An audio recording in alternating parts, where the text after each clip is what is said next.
Film ഗാരേജിലേക്ക് ഇവർക്കും സ്വാഗതം. അങ്ങനെ ആടുജീവിതം തിയേറ്ററുകളിലെ വിജയകരമായ ആ സിനിമയുടെ രണ്ടാം ദിവസം പിന്നിടാനായിട്ട് ഒരുങ്ങുകയാണ്. പെസഹ വേഴം ദിവസം ഇന്നലെ വ്യാഴാഴ്ച തിയേറ്ററുകളിലേക്ക് എത്തിയ സിനിമ ദുഃഖവെള്ളിയും കടന്ന് ദുഃഖശനിയും കടന്ന് ഈസ്റ്റർ ദിനത്തിലേക്ക് കടക്കാനായിട്ട് ഒരുങ്ങുകയാണ്. ചിത്രത്തിന്റെ രണ്ടാം ദിവസത്തെ കേരള ട്രാക്കിംഗ്, 2 ദിവസത്തെ കേരള വേൾഡ് വൈഡ് എസ്റ്റിമേറ്റ് കണക്കുകളെല്ലാം തന്നെയാണ് ഈ വീഡിയോയിലൂടെ പ്രേക്ഷകരിലേക്ക് പതിവ് പോലെ എത്തിക്കുന്നത്. ആദ്യമേ ഒരിക്കൽ കൂടി സിനിമയുടെ ആദ്യ ദിവസത്തെ കളക്ഷനിലേക്ക് വരികയാണെങ്കിൽ ഒഫീഷ്യൽ കണക്കുകൾ പ്രകാരം 16,70,00,000 കളക്ഷൻ നേടിയെടുത്ത സിനിമ ആദ്യ ദിവസം ട്രാക്കേഴ്സ് പുറത്തുവിട്ട റിപ്പോർട്ടുകൾ പ്രകാരം 16,04,00,000 ഗ്രോസ് കളക്ഷനായിട്ട് നേടിയെടുത്തിരിക്കുന്നത്. ഇനി രണ്ടാം ദിവസമായ ഇന്നത്തെ സിനിമയുടെ കേരള ട്രാക്കിങ്ങിലേക്ക് വരികയാണെങ്കിൽ പ്രതീക്ഷിച്ച പോലെ ഒരു ചെറിയൊരു നേരിയൊരു ഇടിവ് മാത്രമേ സിനിമയ്ക്ക് ഇന്ന് കേരള ബോക്സ് ഓഫീസിൽ സംഭവിച്ചിട്ടുള്ളൂ. ഇന്നലെ ഇതേ സമയം 2,97,00,000 മുകളിലായിരുന്നെങ്കിൽ ഇന്ന് 2,40,00,000 മുകളിലാണ് സിനിമയുടെ കേരള ട്രാക്കിംഗ് ഗ്രോസ് കളക്ഷൻ. ആദ്യ ദിവസം പോസിറ്റീവ് ലഭ്യമായ സിനിമയാണല്ലോ, പിന്നെ എന്തുകൊണ്ട് രണ്ടാം ദിവസം കളക്ഷൻ കുറഞ്ഞു എന്നൊരു ചോദ്യം ഒരു പക്ഷെ വന്നേക്കാം. അതിന്റെ കാരണം ഇന്നലെ തന്നെ പ്രേക്ഷകരെ അറിയിച്ചതാണ്.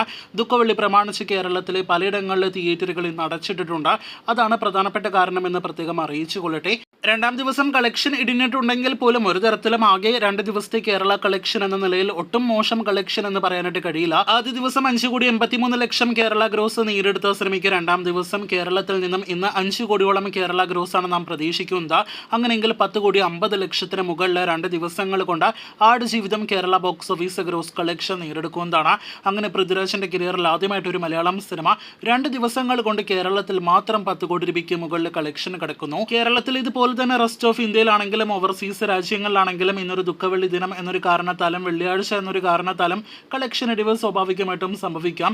എന്തായാലും 16 കോടി രൂപയ്ക്ക് മുകളിൽ ആദ്യ ദിവസം വേൾഡ് വൈഡ് കളക്ഷൻ നേടിയെടുത്ത സിനിമയ്ക്ക് രണ്ടാം ദിവസമായ ഇന്ന് നാം പ്രതീക്ഷിക്കുന്നത് 10-15 കോടി റേഞ്ചില വേൾഡ് വൈഡ് ഗ്രോസ് കളക്ഷൻ ആണ്. അങ്ങനെയെങ്കിൽ വെറും 2 ദിവസങ്ങൾ കൊണ്ട് 25 കോടി 30 കോടി റേഞ്ചിലേക്ക് ആടുജീവിതം ദി ഗോട്ട് ലൈഫിന്റെ വേൾഡ് വൈഡ് ഗ്രോസ് കളക്ഷൻ എത്തപ്പെടുന്നതാണ്. വമ്പൻ ബഡ്ജറ്റിൽ തിയേറ്ററുകളിലേക്ക് എത്തിയ ആടുജീവിതം അങ്ങനെ ആ സിനിമ അർഹിച്ച കളക്ഷൻ നേടിയെടുത്ത 2 ദിവസങ്ങൾ തിയേറ്ററുകളിൽ പിന്നിടുകയാണ്. അടുത്ത 2 ദിവസങ്ങൾ ശനി ഞായർ ദിവസങ്ങളിലെ വേറെ ലെവൽ തരംഗമാണ് നിലവിൽ നാം പ്രതീക്ഷിക്കുന്നത്. കാത്തിരിക്കൂ ദി ഗോട്ട് ലൈഫിന്റെ കൂടുതൽ ഇതുപോലുള്ള ബോക്സ് ഓഫീസ് റിപ്പോർട്ടുകൾ കേട്ട്.